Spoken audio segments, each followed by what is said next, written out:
ਵਾਹਿਗੁਰੂ ਜੀ ਕਾ ਖਾਲਸਾ ਵਾਹਿਗੁਰੂ ਜੀ ਕੀ ਫਤਿਹ। ਚਵਰ ਛਤਰ ਤਖਤਾਂ ਦੇ ਮਾਲਿਕ ਸ਼ਬਦ ਗੁਰੂ ਗਿਆਨ ਦੇ ਅਥਾਹ ਸਾਗਰ ਧੰਨ ਧੰਨ ਸਾਹਿਬ ਸ੍ਰੀ ਗੁਰੂ ਗ੍ਰੰਥ ਸਾਹਿਬ ਮਹਾਰਾਜ ਜੀ ਦੀ ਪਾਵਨ ਪਵਿੱਤਰ ਹਜ਼ੂਰੀ ਅੰਦਰ ਸਤਿਗੁਰਾਂ ਦੇ ਪ੍ਰੇਮ ਦੇ ਵਿੱਚ ਜੁੜ ਬੈਠੀ ਗੁਰੂ ਪਿਆਰੀ ਗੁਰੂ ਸਵਾਰੀ ਸਾਧ ਸੰਗਤ ਜੀਓ। ਸਤਿਗੁਰੂ ਜੀ ਗੁਰਬਾਣੀ ਦੇ ਅੰਦਰ ਸਾਨੂੰ ਸਮਝਾਉਂਦੇ ਨੇ, ਇਹ ਮਨੁੱਖ ਉਸ ਮਾਲਕ ਦੀ ਬੰਦਗੀ ਕਰ,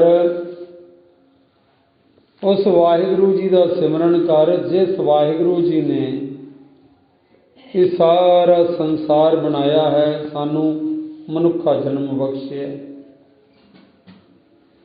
ਸੰਸਾਰ ਦੇ ਅੰਦਰ ਸਾਡੇ ਆਉਣ ਦਾ ਮਕਸਦ ਹੀ ਇਹੀ ਹੈ, ਆਇਓ ਪੜਨ ਸੁਣਨ ਕੋ ਬਾਣੀ, ਨਾਮ ਵਿਸਾਰ ਲੱਗੇ ਅਨ ਲਾਲਚ, ਬਿਰਥਾ ਜਨਮ ਪਰਾਣੀ। ਆਏ ਹਾਂ ਦੁਨੀਆ ਦੇ ਅੰਦਰ ਨਾਮ ਦਾ ਲਾਹਾ ਖੱਟਣ ਵਾਸਤੇ, ਪਰ ਸਤਿਗੁਰੂ ਜੀ ਕਹਿੰਦੇ ਸੰਸਾਰ ਦੇ ਅੰਦਰ ਆਣ ਕਰਕੇ ਮਨੁੱਖ ਜਿਹੜਾ ਹੈ ਸੰਸਾਰਕ ਝਮੇਲਿਆਂ ਦੇ ਵਿੱਚ ਇਹੋ ਜਿਹਾ ਫਸ ਗਿਆ,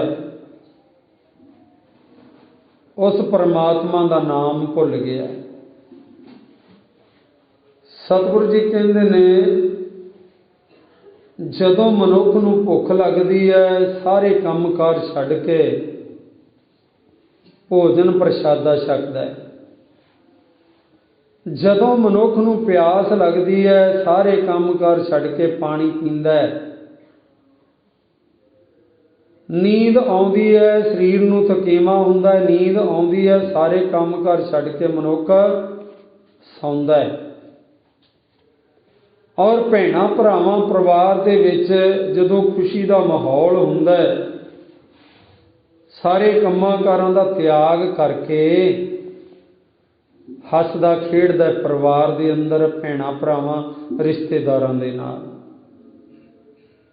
ਪਰ ਸਤਿਗੁਰੂ ਜੀ ਕਹਿੰਦੇ ਨੇ ਅਸਲ ਵਿੱਚ ਇਹਨੂੰ ਭੁੱਲ ਕੀ ਗਿਆ, ਉਸ ਪਰਮਾਤਮਾ ਦਾ ਸਿਮਰਨ ਭੁੱਲ ਗਿਆ, ਨਾਮ ਜਪਣਾ ਭੁੱਲ ਗਿਆ।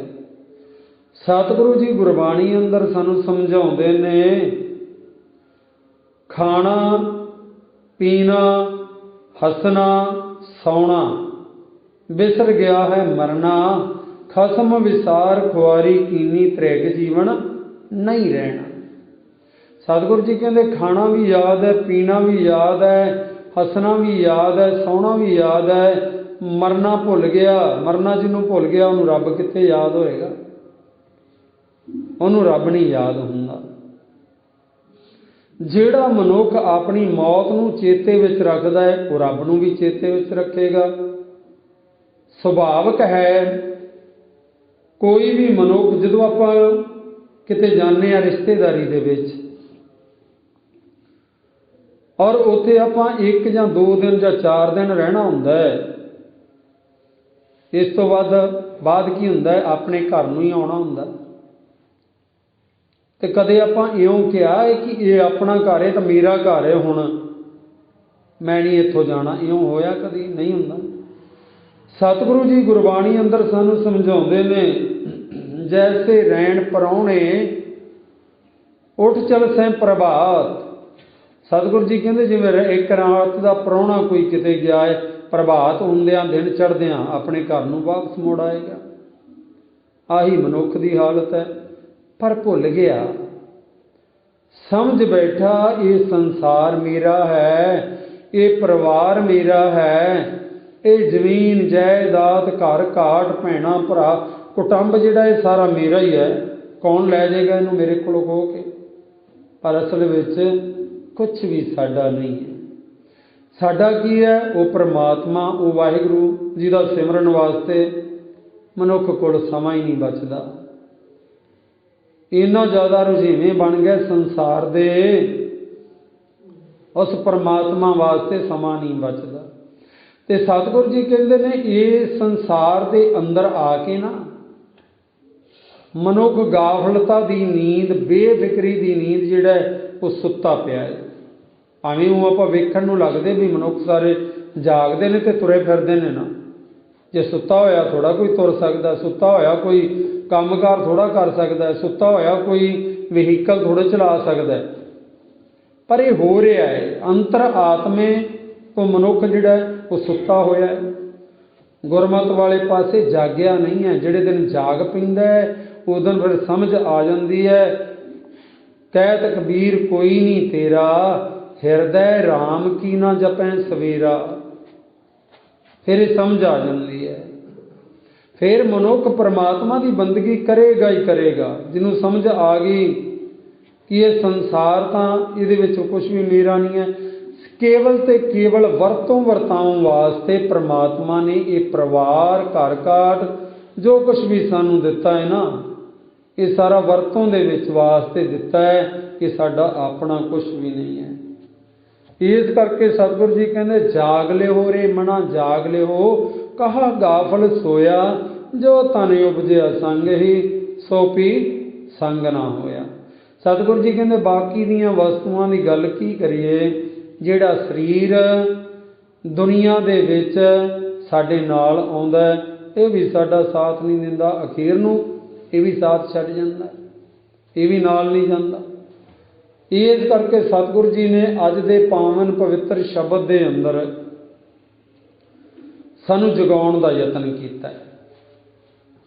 ਇਹ ਜਾਗਣਾ ਕਿਵੇਂ ਹੈ, ਇਹ ਮਰ ਕੇ ਜਿਉਣਾ ਕਿਵੇਂ ਹੈ, ਇਹ ਸਤਿਗੁਰਾਂ ਨੇ ਗਿਆਨ ਬਖਸ਼ਿਆ। ਅੱਜ ਦੇ ਪਾਵਨ ਪਵਿੱਤਰ ਸ਼ਲੋਕ ਦੇ ਅੰਦਰ ਰੋਜ਼ਾਨਾ ਦੀ ਤਰ੍ਹਾਂ ਲੜੀਵਾਰ ਤਹਿਤ ਸ਼ਬਦ ਦੀ ਵਿਚਾਰ ਨਾਲ ਜੁੜੀਏ, ਔਰ ਜੁੜਨ ਤੋਂ ਪਹਿਲਾਂ ਰਸਨਾ ਕਰੀਏ ਪਵਿੱਤਰ ਤੇ ਆਖੋ ਜੀ ਸਤਨਾਮ ਸ੍ਰੀ ਵਾਹਿਗੁਰੂ ਸਾਹਿਬ ਜੀ।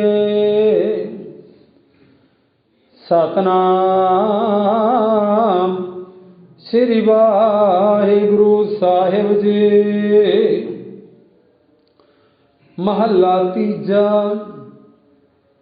ਇਹ ਜਗਤ ਜੀਵਤ ਮਰੈ, ਜਾਇ ਸਨੋ ਸੋਜੀ ਹੋ। ਜਸ ਤਿਨ ਸਵਾਲਿਆ ਤਾਂ ਸਭ ਰਹਿਆ, ਜਗਾਏ ਤਾਂ ਸੁਧ ਹੋ। ਨਾਨਕ ਨਦਰ ਕਰੇ ਜੇ ਆਪਣੀ, ਤਾਂ ਸਤਿਗੁਰ ਮਿਲੇ ਸੋਏ। ਗੁਰ ਪ੍ਰਸਾਦ ਜੀਵਤ ਮਰੈ, ਤਾਂ ਫਿਰ ਮਰਨ ਨਾ ਹੋ। ਧੰਨ ਧੰਨ ਸਾਹਿਬ ਸ੍ਰੀ ਗੁਰੂ ਅਮਰਦਾਸ ਸੱਚੇ ਪਾਤਸ਼ਾਹ ਗਰੀਬ ਨਿਵਾਜ ਕਿਰਪਾ ਪੈ ਕਰਦੇ ਨੇ। ਇਹ ਜਗਤ ਜੀਵਤ ਮਰੈ, ਜਾਂ ਇਸ ਨੂੰ ਸੋਝੀ ਹੋਏ। ਇਹ ਮਰਨਾ ਕਿਹੜਾ ਹੈ? ਜਿਹੜਾ ਜਿਉਂਦੇ ਜੀ ਮਰਨਾ, ਇਹ ਕੈਸਾ ਮਰਨਾ ਹੈ? ਇੱਕ ਉਹ ਮੌਤ ਹੈ ਜਿਹੜੀ ਸਰੀਰ ਕਰਕੇ ਅਖੀਰ ਨੂੰ ਸਭ ਨੂੰ ਆਉਣੀ ਹੈ, ਜੀਵਨ ਦਾ ਅੰਤ ਹੋ ਜਾਂਦਾ। ਇੱਕ ਉਹ ਮੌਤ ਹੈ। ਇੱਕ ਗੁਰਬਾਣੀ ਨੇ ਇਹ ਮੌਤ ਦੱਸੀ ਹੈ ਜਿਉਂਦੇ ਮਰਨਾ। ਜਿਉਂਦੇ ਮਰਨਾ ਕੀ ਹੈ? ਜਿਉਂਦੇ ਮਰਨ ਤੋਂ ਭਾਵ ਹੁੰਦਾ ਕਿ ਦੁਨੀਆ ਦੇ ਅੰਦਰ ਰਹਿੰਦਿਆਂ ਰਹਿੰਦਿਆਂ ਸੰਸਾਰ ਦੇ ਮਾਇਕ ਪਦਾਰਥਾਂ ਨੂੰ ਆਪਣੇ ਨਹੀਂ ਸਮਝਣਾ ਮਨ ਕਰਕੇ, ਦੁਨੀਆਦਾਰੀ ਵੱਲੋਂ ਮਰ ਜਾਣਾ ਕਿ ਇਹ ਮੇਰਾ, ਇਹਦੇ ਕੁਛ ਨਹੀਂ, ਵਰਤੋਂ ਵਰਤਾਉਣ ਦੇ ਵਿੱਚ ਰੱਖਣਾ ਹੈ। ਜਿਵੇਂ ਸਤਿਗੁਰੂ ਗੁਰੂ ਅਰਜਨ ਦੇਵ ਮਹਾਰਾਜ ਸੱਚੇ ਪਾਤਸ਼ਾਹ ਸਮਝਾਉਂਦੇ ਨੇ ਨਾ, ਹਰ ਚਰਨੀ ਮੇਰਾ ਮਨ ਲਾਗਾ, ਲੋਗਣ ਸਿਓ ਮੇਰਾ ਠਾਠਾ ਬਾਗਾ। ਠਾਠਾ ਬਾਗਾ ਤੋਂ ਭਾਵ ਹੁੰਦਾ ਵਰਤੋਂ ਵਰਤਾਓ। ਸਤਿਗੁਰੂ ਜੀ ਕਹਿੰਦੇ ਮੈਂ ਦੁਨੀਆ ਤੋਂ ਭੱਜਦਾ ਨਹੀਂ, ਦੁਨੀਆ ਦੇ ਵਿੱਚ ਵਰਤੋਂ ਵਰਤਾਓ ਰੱਖਿਆ ਹੋਇਆ ਹੈ, ਪਰ ਅਸਲ ਵਿੱਚ ਜਿਹੜਾ ਮੇਰਾ ਮਨ ਹੈ ਨਾ, ਉਹ ਮੇਰੇ ਮਾਲਕ ਦੇ ਚਰਨਾਂ ਵਿੱਚ ਲੱਗਿਆ ਹੋਇਆ। ਕਦੇ ਵੀ ਤੁਸੀਂ ਗੁਰਬਾਣੀ ਦੇ ਅੰਦਰ ਇਹ ਪੜ੍ਹੋਗੇ ਸੁਣੋਗੇ ਨਹੀਂ ਵੀ ਮਹਾਰਾਜ ਕਹਿੰਦੇ ਹੋਣ ਵੀ ਤੁਸੀਂ ਕੰਮ ਕਾਰ ਸਾਰੇ ਛੱਡ ਦਿਓ ਤੇ ਕੇਵਲ ਇਕੱਲਾ ਨਾਮ ਜਪਣਾ। ਇਉਂ ਨਹੀਂ ਸਤਿਗੁਰੂ ਕਹਿੰਦੇ, ਇਉਂ ਨਹੀਂ ਕਹਿੰਦੇ ਸਤਿਗੁਰੂ ਜੀ। ਸਤਿਗੁਰੂ ਜੀ ਇਉਂ ਕਹਿੰਦੇ ਨੇ ਭਾਈ ਪਰਮਾਤਮਾ ਦੀ ਬੰਦਗੀ ਕਰੀਏ, संसार दे सारियां जिम्मेवारियां भी निभाउणियां ने, जिम्मेवारियां तो नहीं भजना। माता पिता दे नाल जो फर्ज ने वो भी निभाने ने, भैणां भरावां रिश्तेदारी 'च जो वरतों वरताएं वो भी रखना है, ਧੀਆਂ ਪੁੱਤਰਾਂ ਦੇ ਨਾਲ जो संबंध है वो भी उस तरह ਜਿਹੜੀ ਜ਼ਿੰਮੇਵਾਰੀਆਂ ਨਿਭਾਉਣੀਆਂ ਨੇ। ਜ਼ਿੰਮੇਵਾਰੀਆਂ ਤੋਂ ਨਹੀਂ ਭੱਜਣਾ, ਪਰ ਪਰਿਵਾਰ ਦੇ ਵਿੱਚ ਰਹਿੰਦਿਆਂ ਹੋਇਆਂ ਵੀ ਪਰਮਾਤਮਾ ਦੀ ਬੰਦਗੀ ਕਰਨੀ ਹੈ।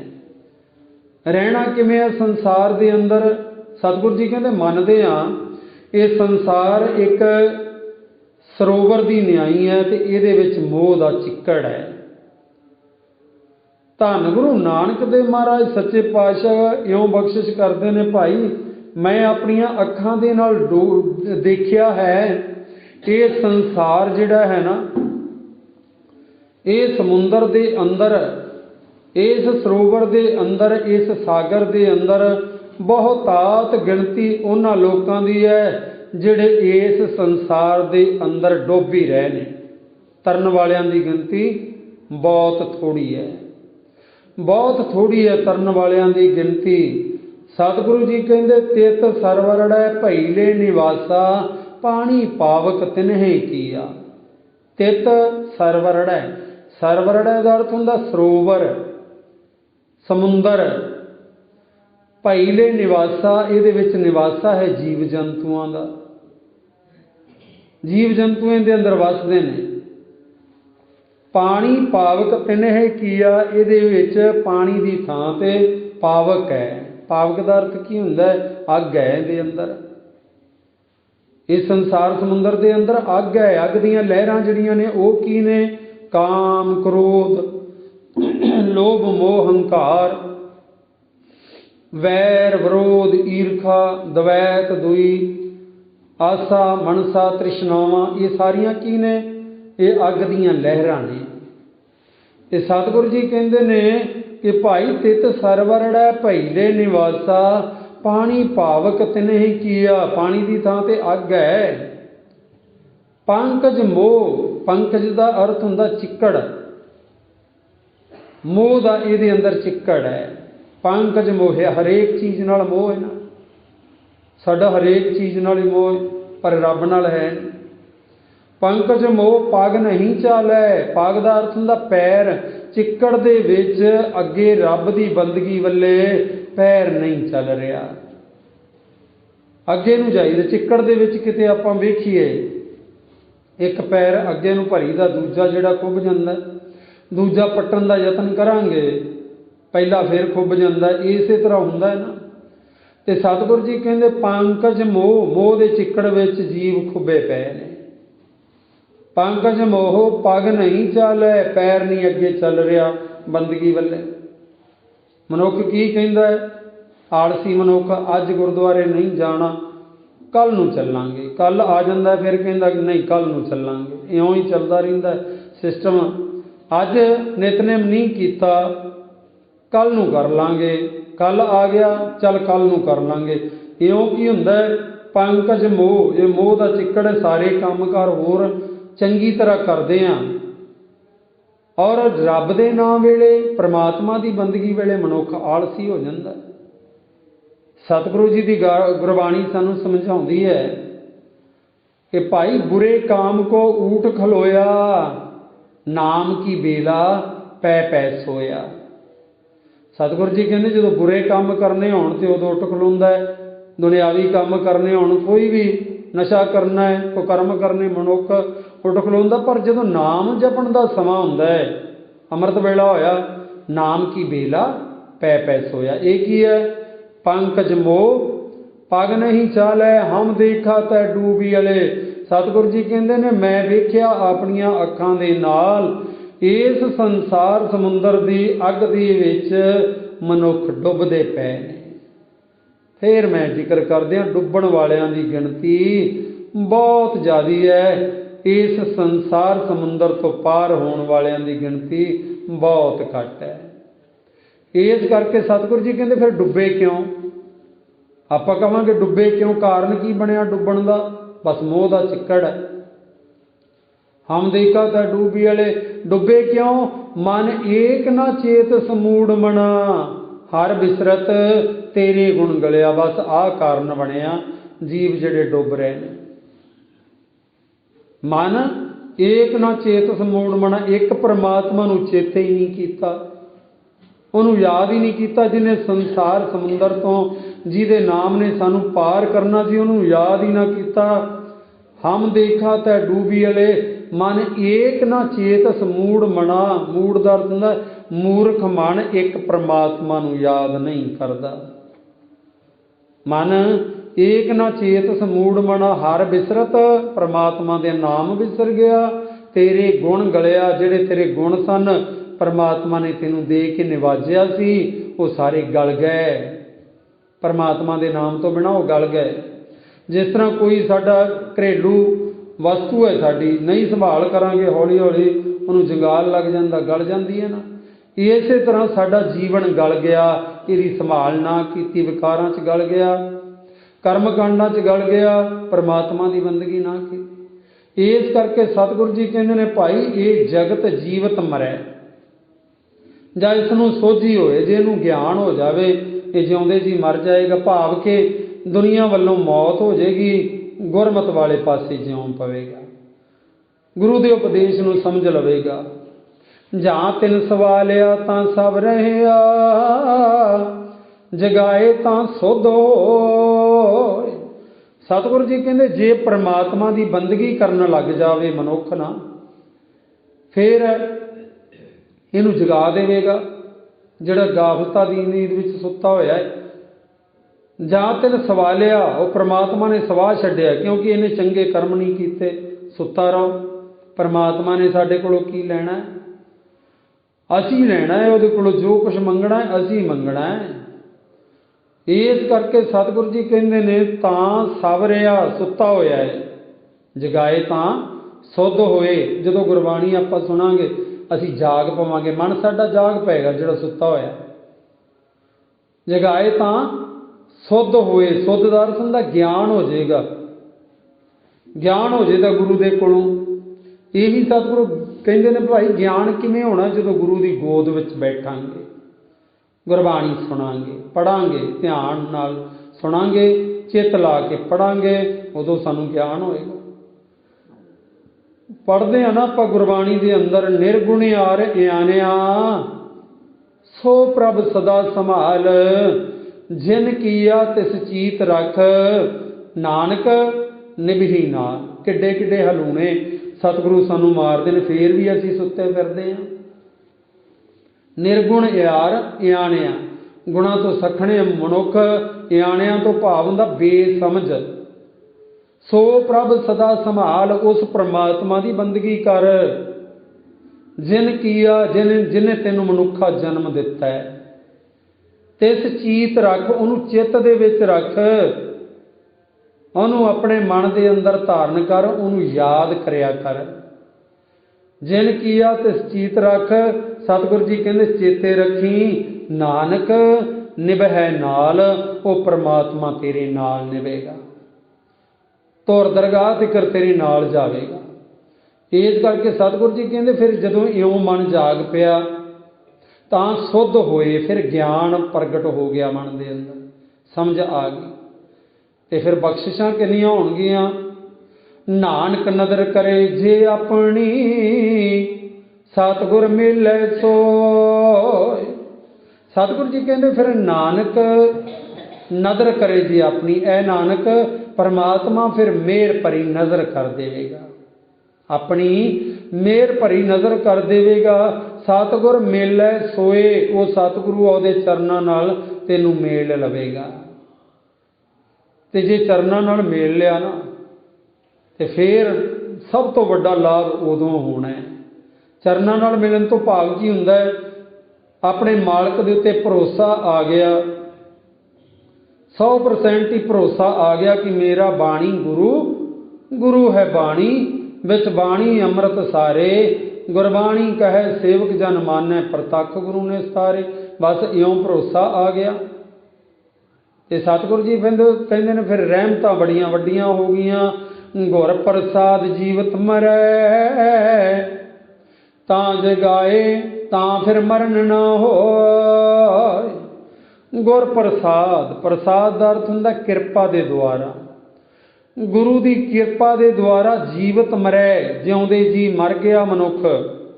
ਜਿਉਂਦੇ ਜੀ ਮਰਨ ਦਾ ਭਾਵ ਹੁੰਦਾ ਹੈ ਸੰਸਾਰਕ ਮਾਇਕ ਪਦਾਰਥਾਂ ਨੂੰ ਝੂਠੇ ਜਾਣ ਕੇ ਉਹਨਾਂ ਵਿੱਚ ਮੋਹ ਨਹੀਂ ਲਾਉਣਾ। ਵਿਚਾਰ ਫਿਰ ਉੱਥੇ ਆ ਗਈ ਜਿੱਥੋਂ ਆਪਾਂ ਆਰੰਭ ਕੀਤੀ ਸੀ ਵੀ ਇਹਨਾਂ ਦੇ ਵਿੱਚ ਵਰਤਾਓ ਦੇ ਵਿੱਚ ਰੱਖਣਾ ਹੈ। ਭੈਣਾਂ ਭਰਾਵਾਂ ਦੇ ਨਾਲ ਰਿਸ਼ਤੇਦਾਰੀ ਵਿੱਚ, ਧੀਆਂ ਪੁੱਤਰਾਂ ਨਾਲ, ਕੁਟੁੰਬ ਨਾਲ, ਪਰਿਵਾਰ ਦੇ ਨਾਲ ਸਾਰਾ ਵਰਤਾਓ ਰੱਖਣਾ। ਜ਼ਿੰਮੇਵਾਰੀਆਂ ਤੋਂ ਭੱਜਣਾ ਨਹੀਂ, ਜ਼ਿੰਮੇਵਾਰੀਆਂ ਨਿਭਾਉਣੀਆਂ ਨੇ। ਵੇਖੋ 10 ਪਾਤਸ਼ਾਹੀਆਂ ਦੇ ਵਿੱਚ ਧੰਨ ਧੰਨ ਸਾਹਿਬ ਸ੍ਰੀ ਗੁਰੂ ਹਰਿਕ੍ਰਿਸ਼ਨ ਮਹਾਰਾਜ ਸੱਚੇ ਪਾਤਸ਼ਾਹ ਜੀ ਤੋਂ ਬਿਨਾਂ, ਕਿਉਂਕਿ ਉਹਨਾਂ ਦੀ ਉਮਰ ਛੋਟੀ ਸੀ, ਬਾਕੀ ਸਾਰੇ ਗੁਰੂ ਸਾਹਿਬਾਨ ਗ੍ਰਸਥ ਮਾਰਗ 'ਤੇ ਚੱਲੇ ਨੇ ਨਾ। ਉਹਨਾਂ ਨੇ ਸਾਨੂੰ ਦੱਸਿਆ ਪੂਰਨੇ ਪਾ ਕੇ ਵੀ ਗ੍ਰਸਥ ਮਾਰਗ ਦੇ ਵਿੱਚ ਰਹਿੰਦਿਆਂ ਹੋਇਆਂ ਉਸ ਪਰਮਾਤਮਾ ਦੀ ਬੰਦਗੀ ਕਰਨੀ ਹੈ। ਜਿਵੇਂ ਇੱਕ ਕਮਲ ਦਾ ਫੁੱਲ ਜਿਹਦੀ ਜੜ ਜਿਹੜੀ ਹੈ ਉਹ ਭਾਵੇਂ ਚਿੱਕੜ ਦੇ ਵਿੱਚ ਹੁੰਦੀ ਹੈ ਪਰ ਉੱਤੋਂ ਉਹ ਨਿਰਲੇਪ ਰਹਿੰਦਾ ਹੈ। ਇਸੇ ਤਰ੍ਹਾਂ ਸਤਿਗੁਰੂ ਜੀ ਕਹਿੰਦੇ ਭਾਵੇਂ ਕੀ ਹੋਇਆ ਸੰਸਾਰ ਦੇ ਵਿੱਚ ਤੁਸੀਂ ਰਹਿੰਦੇ ਹੋ, ਸੰਸਾਰ ਜਿਹੜਾ ਚਿੱਕੜ ਦੀ ਨਿਆਈ ਹੈ, ਮੋਹ ਦਾ ਚਿੱਕੜ ਹੈ, ਪਰ ਇਹਦੇ ਵਿੱਚ ਤੁਸੀਂ ਕਮਲ ਦੇ ਫੁੱਲ ਦੀ ਤਰ੍ਹਾਂ ਰਹਿ ਸਕਦੇ ਹੋ। ਪਰਮਾਤਮਾ ਦੀ ਬੰਦਗੀ ਕਰਕੇ ਨਿਰਲੇਪ ਰਹਿ ਸਕਦੇ ਹੋ। ਇਸੇ ਤਰ੍ਹਾਂ ਸਤਿਗੁਰੂ ਜੀ ਕਹਿੰਦੇ ਭਾਈ ਕਾਰੋ ਵਿਹਾਰ ਦੁਨਿਆਵੀ ਰੱਖਣੇ ਨੇ, ਕਰਨੇ ਨੇ, ਜ਼ਿੰਮੇਵਾਰੀਆਂ ਨਿਭਾਉਣੀਆਂ ਨੇ, ਪਰ ਪਰਮਾਤਮਾ ਦੀ ਬੰਦਗੀ ਜ਼ਰੂਰੀ ਕਰਨੀ ਹੈ ਜਿਹਦੇ ਵਾਸਤੇ ਅਸੀਂ ਇਸ ਸੰਸਾਰ ਦੇ ਅੰਦਰ ਆਏ ਹਾਂ।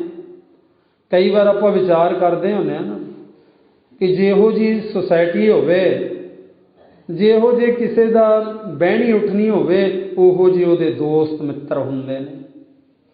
ਨਸ਼ਾ ਕਰਨ ਵਾਲੇ ਦੇ ਮਨੁੱਖ ਨਸ਼ੇ ਵਾਲੇ ਮਿੱਤਰ ਹੁੰਦੇ ਨੇ, ਡਾਕੂ ਚੋਰਾਂ ਲੁਟੇਰਿਆਂ ਦੇ ਡਾਕੂ ਚੋਰ ਹੀ ਮਿੱਤਰ ਹੁੰਦੇ ਨੇ, ਭਗਤਾਂ ਦੇ ਮਿੱਤਰ ਜਿਹੜੇ ਨੇ ਉਹ ਭਗਤ ਹੀ ਹੁੰਦੇ ਨੇ। ਤੇ ਇਸੇ ਤਰ੍ਹਾਂ ਬਾਬਾ ਨਾਮਦੇਵ ਜੀ ਦੇ ਮਿੱਤਰ ਭਗਤ ਤਰਲੋਚਨ ਜੀ ਮਿਲਣ ਵਾਸਤੇ ਗਏ। ਭਗਤ ਨਾਮਦੇਵ ਜੀ ਨੂੰ ਮਿਲਣ ਵਾਸਤੇ ਗਏ। ਜਿਹਦੇ ਨਾਲ ਵਿਚਾਰ ਮਿਲਦੀ ਹੋਵੇ ਉਹਦੇ ਕੋਲ ਬੈਠਣ ਨੂੰ ਮਨ ਤਾਂ ਕਰਦਾ ਹੀ ਹੈ। ਮਿਲਣ ਵਾਸਤੇ ਗਏ। ਬਾਬਾ ਨਾਮਦੇਵ ਜੀ ਅੱਗੇ ਜਾਂਦਿਆਂ ਨੂੰ ਕੱਪੜੇ ਸਿਲਾਈ ਕਰ ਰਹੇ ਨੇ। ਰੰਗਣ ਦਾ ਔਰ ਸਿਲਾਈ ਕਰਨ ਦਾ ਕੰਮ ਬਾਬਾ ਨਾਮਦੇਵ ਜੀ ਕਰਦੇ ਸਨ ਆਪਣੇ ਜੀਵਨ ਦੇ ਨਿਰਵਾਹ ਵਾਸਤੇ। ਕੱਪੜੇ ਪੈ ਸਿਉਂਦੇ ਨੇ ਤੇ ਲਹਿਜੇ ਦੇ ਵਿੱਚ ਹੀ ਭਗਤ ਤਰਲੋਚਨ ਜੀ ਨੇ ਕਹਿ ਦਿੱਤਾ, ਨਾਮਾ ਮਾਇਆ ਮੋਹਿਆ ਕਹੇ ਤਲੋਚਨ ਮੀਤ, ਕਾਹੇ ਸ਼ੀਪੋ ਛਾਇਲੇ ਰਾਮ ਨਾ ਲਾਵੋ ਚੀਤ। ਭਗਤ ਤਰਲੋਚਨ ਜੀ ਕਹਿਣ ਲੱਗੇ, ਉਹ ਨਾਮਦੇਵ ਤੂੰ ਵੀ ਮਾਇਆ ਨੇ ਤੈਨੂੰ ਵੀ ਮੋਹ ਲਿਆ, ਤੂੰ ਵੀ ਮੋਹਿਆ ਗਿਆ। ਸੰਸਾਰ ਤਾਂ ਸਾਰਾ ਮੋਹਿਆ ਹੀ ਸੀ, ਤੂੰ ਵੀ ਮੋਹਿਆ ਗਿਆ। ਪੁੱਛ ਲਿਆ ਕਿ ਕਾਹੇ ਸ਼ੀਪੋ ਛਾਇਲੇ ਰਾਮ ਨਾ ਲਾਵੋ ਚੀਤ। ਉਹ ਸ਼ੀਪਿਆਂ ਦਾ ਮੁੰਡਿਆ ਕਿਉਂ ਨਹੀਂ ਰਾਮ ਦੇ ਨਾਲ ਚਿੱਤ ਜੋੜਦਾ? ਕਿਉਂਕਿ ਬਰਾਬਰਤਾ ਹੈ ਨਾ, ਇੱਕ ਦੂਜੇ ਨੂੰ ਹਾਸੇ ਖੇਡੇ ਨਾਲ ਵੀ ਬੰਦਾ ਮਨੁੱਖ ਦਾ ਅੱਧਾ ਨਾਮ ਲੈ ਹੀ ਲੈਂਦਾ ਜਿਹਦੇ ਨਾਲ ਪ੍ਰੇਮ ਭਾਵ ਬਣਿਆ ਹੋਵੇ। ਭਗਤ ਨਾਮਦੇਵ ਜੀ ਆਪਾਂ ਅਤੀ ਸਤਿਕਾਰ ਦੇ ਨਾਲ ਉਹਨਾਂ ਦਾ ਨਾਮ ਲੈਂਦੇ ਹਾਂ। ਭਗਤ ਤਰਲੋਚਨ ਜੀ ਉਹਨਾਂ ਦੇ ਮਿੱਤਰ ਨੇ, ਤੇ ਮਿੱਤਰ ਜਿਹੜਾ ਹੈ ਉਹ ਜਿਸ ਤਰ੍ਹਾਂ ਦਾ ਮਰਜ਼ੀ ਨਾਮ ਲੈ ਕੇ ਪੁਕਾਰ ਲਵੇ, ਮਿੱਤਰ ਗੁੱਸਾ ਥੋੜੀ ਕਰੇਗਾ। ਕਹਿਣ ਲੱਗੇ, ਨਾਮਾ ਮਾਇਆ ਮੋਹਿਆ, ਨਾਮਿਆ ਤੂੰ ਵੀ ਮਾਇਆ ਵਿੱਚ ਮੋਹਿਆ ਗਿਆ ਹੈ। ਕਹੇ ਤਲੋਚਨ ਮੀਤ, ਤਰਲੋਚਨ ਤੇਰਾ ਮਿੱਤਰ ਜਿਹੜਾ ਤੈਨੂੰ ਕਹਿ ਰਿਹਾ। ਕਾਹੇ ਸ਼ੀਪੋ ਛਾਇਲੇ ਰਾਮ ਨਾ ਲਾਵੋ ਚੀਤ, ਤੂੰ ਸ਼ੀਪਿਆਂ ਦੇ ਮੁੰਡਿਆ ਤੂੰ ਰਾਮ ਨਾਮ ਦੇ ਵਿੱਚ ਚਿੱਤ ਕਿਉਂ ਨਹੀਂ ਜੋੜਦਾ? ਤੇ ਅੱਗੋਂ ਜਵਾਬ ਕੀ ਦਿੱਤਾ, ਨਾਮਾ ਕਹੇ ਤਿਲੋਚਨਾ ਮੁਖ ਤੇ ਰਾਮ ਸੰਭਾਲ, ਹਾਥ ਪਾਉ ਕਰ ਕਾਮ ਸਭ ਚੀਤ ਨਰੰਜਨ ਨਾਲ। ਨਾਮਾ ਭਗਤ ਨਾਮਦੇਵ ਜੀ ਕਹਿਣ ਲੱਗੇ, ਨਾਮਾ ਕਹੇ ਤਲੋਚਨਾ, ਤਰਲੋਚਨ ਮੇਰੇ ਮਿੱਤਰ, ਨਾਮਾ ਕਹੇ ਤਲੋਚਨਾ ਮੁਖ ਤੇ ਰਾਮ ਸੰਭਾਲ, ਮੁਖੋਂ ਪ੍ਰਮਾਤਮਾ ਦਾ ਨਾਮ ਜਪ। ਹਾਥ ਪਾਉ ਕਰ ਕਾਮ ਸਭ ਚੀਤ ਨਰੰਜਨ ਨਾਲ, ਹੱਥਾਂ ਪੈਰਾਂ ਦੇ ਨਾਲ ਕੰਮ ਕਰ ਕਰ, ਪਰ ਜਿਹੜਾ ਚਿੱਤ ਹੈ ਉਹ ਤਾਂ ਨਰੰਜਨ ਪ੍ਰਮਾਤਮਾ ਦੇ ਨਾਲ ਜੁੜਿਆ ਹੋਣਾ ਚਾਹੀਦਾ ਸਾਡਾ। ਇਉਂ ਜਵਾਬ ਦਿੱਤਾ।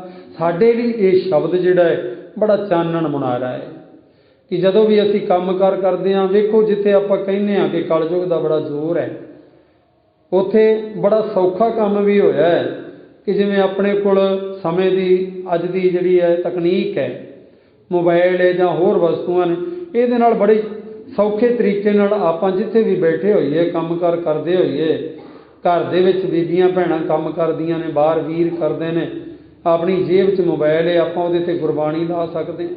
ਦਿਨ ਰਾਤ ਗੁਰਬਾਣੀ ਸੁਣੀ ਜੀਏ, ਕਿਤੇ ਖਤਮ ਨਹੀਂ ਹੁੰਦੀ।